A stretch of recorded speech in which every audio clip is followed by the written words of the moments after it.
শীতকালে গোসলের আগে রায়ানকে আমি খাঁটি ঘানির সর্ষের তেল মাখাই, ভালো করে পায়ে, হাতে, বডিতে, মাথায় সব জায়গায় মাসাজ করি। তারপর আধ ঘন্টা আমি রোদে দিই ওকে খেলা করতে, তারপর ওকে গোসল করাই। আগের বছর শীতের সময়ও আমি রায়ানকে খাঁটি ঘানি সর্ষের তেল মাখিয়েছিলাম, এই বছরও খাঁটি ঘানি সর্ষের তেল মাখাই। রায়ানের যেহেতু সর্ষের তেলটা শ্যুট করে, তাই আমি অন্য কোনো তেল মাখাই না, সর্ষের তেলটাই ওকে মাখাই। এটা ঘানি সর্ষের তেল বলেই আমি ওকে মাখাই, দোকান থেকে কেনা কোনো সর্ষের তেল হলে আমি ওকে মাখাতাম না। আমি শুধু শীতকালেই সর্ষের তেলটা মাখাই, কারণ সর্ষের তেলের মধ্যে অনেক উপকার রয়েছে, ঠান্ডা লাগাও টেনে নেয় সর্ষের তেলে, তাই শীতকালে আর কি সর্ষের তেলটা মাখাই। গরমের সময় আমি অন্য তেল মাখাই।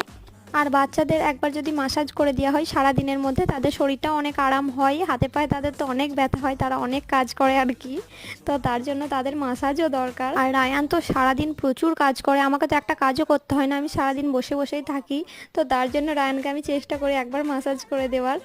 ভিডিওটা ভালো লাগলে একটা লাইক করে দিও, চাইলে আমার চ্যানেলটা সাবস্ক্রাইব করে নিতে পারো। আমি আমার চ্যানেলে